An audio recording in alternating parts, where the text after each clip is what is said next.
तब खुदावंद ने सैमुअल से कहा, तू कब तक साउल के लिए गम खाता रहेगा, जिस हाल के मैंने उसको बनी इसराइल का बादशाह होने के लिए रद्द कर दिया है।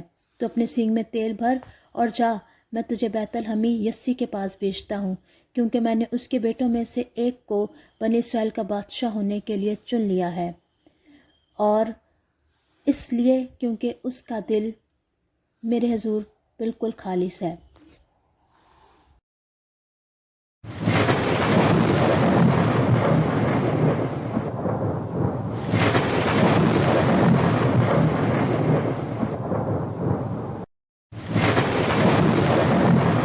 सैमुअल खुदावंद के कहने के मुताबिक बैतलहम की तरफ को रवाना हुआ और यस्सी के घर पहुंचा और यस्सी से कहा कि खुदावंद ने मुझे तेरे पास भेजा है, मुझे अपने बेटे दिखा, क्योंकि खुदावंद ने मुझसे कहा है कि तू यस्सी के घर जा, और उसके बेटों में से मैंने एक को बनी इसराइल का बादशाह होने के लिए चुना है।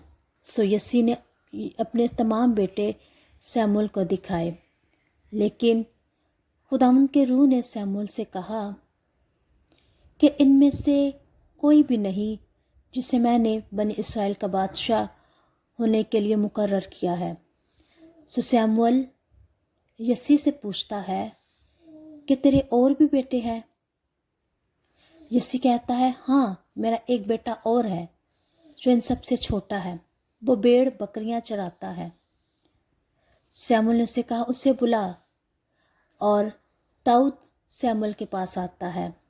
जब सैमुअल दाऊद को देखता है और खुदावंद का उससे कहता है कि यही है जिसे मैंने इसराइल का बादशाह होने के लिए मखसूस किया है, सो सैमुअल उसे मसा करता है।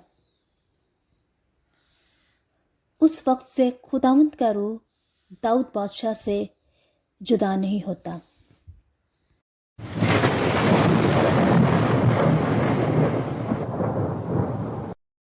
और फिलिस्तियों ने जंग के लिए अपनी फौजें जमा की और यहूदा के शहर शोका में फ्राम हुए और शोका और अजेका के दरमियान अफ्समीम में खैमाजन हुए। और साउल और इसराइल के लोगों ने जमा होकर एला की वादी में डेरे डाले और लड़ाई के लिए फिलिस्तियों के मुकाबले सफराई की।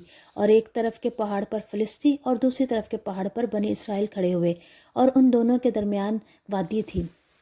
और फिलिस्तियों के लश्कर ने एक पहलवान निकला जिसका नाम जाति जूलियत था।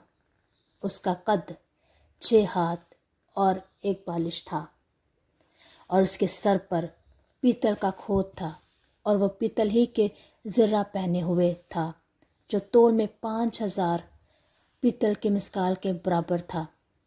और उसकी टांगों पर पीतल के 2 साक पोश थे, और उसके दोनों शानों के दरमियान पीतल की बर्छी थी, और वह उसके बाले की छड़ा ऐसी थी जैसे झूला है। और यस्सी के 3 बड़े बेटे साउल के पीछे पीछे जंग में गए थे, और उसके तीनों बेटों के नाम जो जंग में गए थे ये थे, एलियाब जो पहलोटा था, दूसरा अबिनदाब और तीसरा सम्मा। और दाऊद सबसे छोटा था, और तीनों बड़े बेटे साउल के पीछे पीछे थे। और यस्सी ने अपने बेटे दाऊद से कहा कि इस भुने हुए अनाज में से 1 एफा और 10 रोटियां अपने भाइयों के लिए लेकर उनको जल्द लश्करगाह में अपने भाइयों के पास पहुंचा। और जाति जूलियत हर वक्त यही ललकारता, क्या इसराइलियों में कोई मर्द है? अगर कोई मर्द है तो मेरे सामने आए।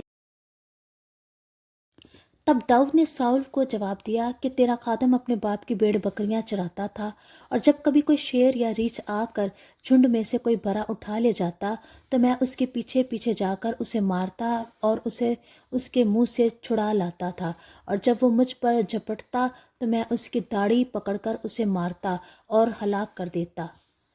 तेरे खादम ने शेर और रिछ दोनों को जान से मारा, सो ये नामख्तून फलिस्ती उनमें से एक की मानिंद होगा, इसलिए कि उसने जिंदा खुदा की फौजों की फसीहत की है। तब साउल ने दाऊद से कहा, जा खुदाम तेरे साथ रहे। तब साउल ने अपने कपड़े दाऊद के पहनाए और पीतल का खोद उसके सर पर रखा और उसे जर्रा भी पहनाई। दाऊद वो जंगजू लिबास ना पहन सका क्योंकि वो बहुत भारी था। और दाऊद ने अपने साथ सिर्फ 5 चिकने चिकने पत्थर थैली में लिए, اور داؤد نے اس فلسطی سے کہا کہ تو تلوار بھالا اور برچھی لیے ہوئے میرے پاس آتا ہے، پر میں رب الفاظ کے نام سے جو اسرائیل کے لشکروں کا خدا ہے، جس کی تو نے فصیحت کی ہے، تیرے پاس آتا ہوں، اور آج ہی کے دن خداوند تجھ کو میرے ہاتھ میں کر دے گا، اور میں تجھ کو مار کر تیرا سر تجھ پر سے اتار ڈال لوں گا، اور میں آج کے دن فلسطینیوں کے لشکر کی لاشیں ہوائی پرندوں اور زمین کے جنگلی جانوروں کو دوں گا، تاکہ دنیا جان لے کہ اسرائیل میں ایک خدا ہے، اور یہ ساری جماعت جان لے کہ خداوند تلوار اور بالے کے ذریعہ نہیں بچاتا، اس لیے کہ جنگ تو خداوند کی ہے اور وہی تم کو ہمارے ہاتھ میں کر دے گا۔ لہٰذا ساؤل بادشاہ، داؤد اور تمام اسرائیلی بہت خوش تھے، کیونکہ خداوند نے ان کو فتح یابی بخشی۔